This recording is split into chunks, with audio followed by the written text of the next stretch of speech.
कोकणेवाडी या गावामध्ये कालभैरव महाराजांचं दर्शन घेण्यासाठी चला तर. छान वाटतंय ना. आज एका नवीन जागेत आपण आलेलो आहे आणि ते मंदिर कसं आहे, त्यांची कालभैरव महाराजांची मूर्ती कशी आहे हे मी तुम्हाला व्हिडिओमध्ये सांगणारच आहे. तर आपला हा व्हिडिओ नक्कीच कंटिन्यू करा आणि पाहत राहा. चला जाऊया मंदिरामध्ये.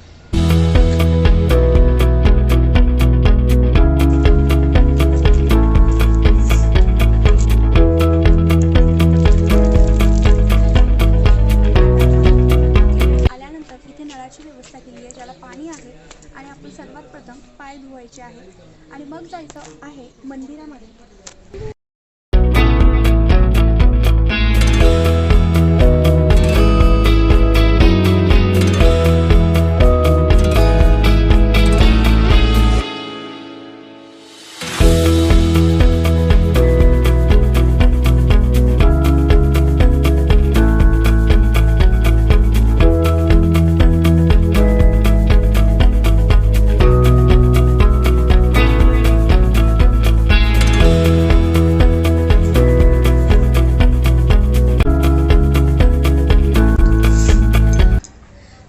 आता ओवीची ते दर्शन करतीये, ते आहे जुनं मंदिर, म्हणजे जी कालभैरवांची जुनी मूर्ती आहे.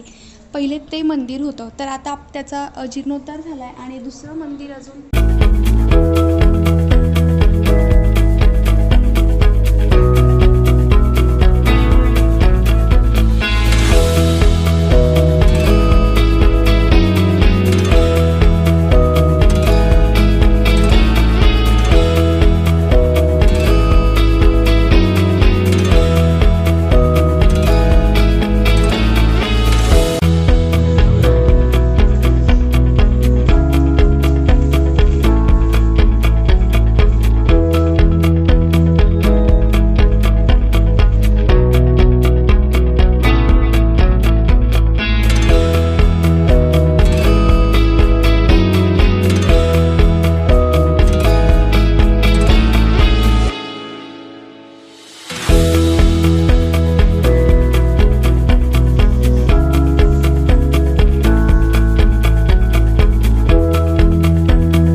आहे कालभैरव महाराजांचं कालभैरव अष्टक. आपण बऱ्याच वेळा मोबाईलमध्ये किंवा टी व्हीमध्ये बघतो. ओम देवराज सेव्यमान पावनादि पंकजं व्यालयज्ञसूत्रमेन्दुशेखरं कृपाकरं नारदादि योगिवृन्द वन्दितं दिगंबरं काशिकापुरादिनाथं कालभैरवं भजे. ह्या पहिल्या त्या दोन ओळी आहेत. हे आहे कालभैरव अष्टकांचे पहिले ओळी आणि बाकी भरपूर मोठं आहे, जे बऱ्याच जणांना हल्ली सगळ्यांनाच माहीत आहे.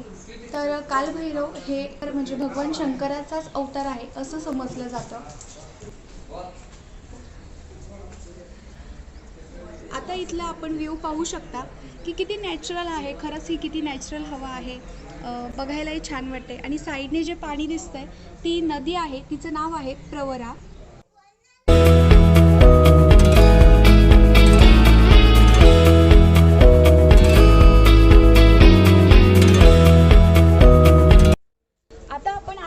परिसर पाहूया किती नॅचरल आहे आणि अगदी 100% सुखावणारा असा परिसर आहे. निसर्गाशी एक मैत्री झाल्यासारखं वाटतं. इकडे चिंचेचं झाड आहे आणि झाडाला लागलेल्या आहेत चिंचा. बघा चिंच.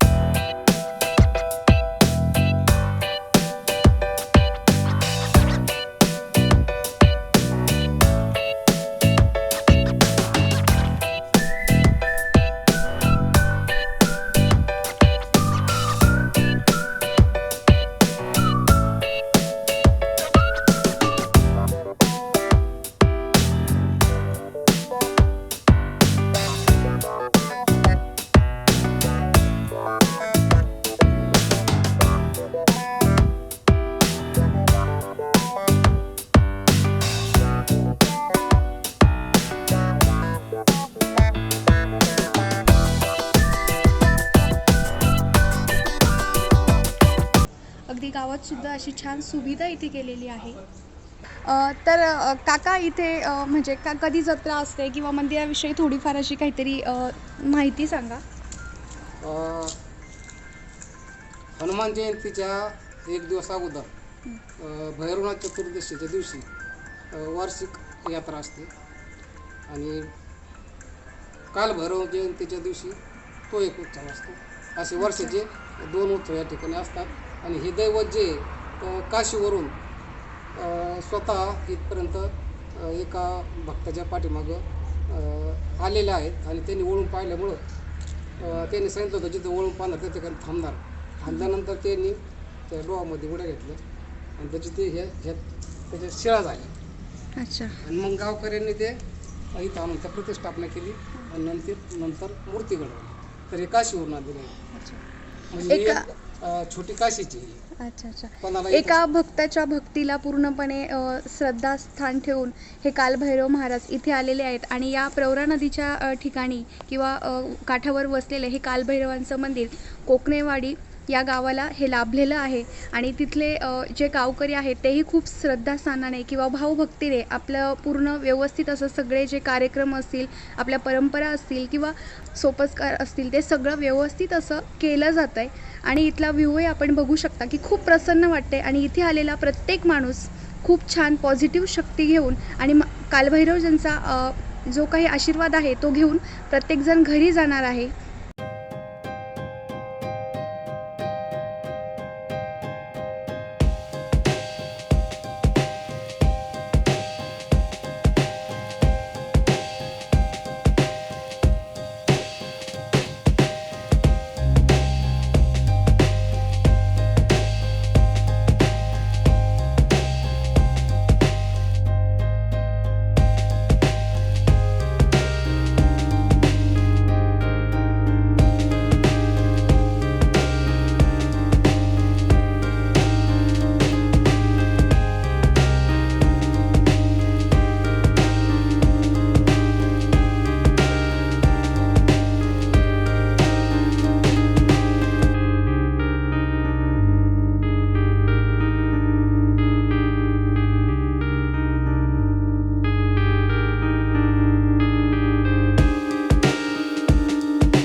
तर तुला आज कसं वाटलं?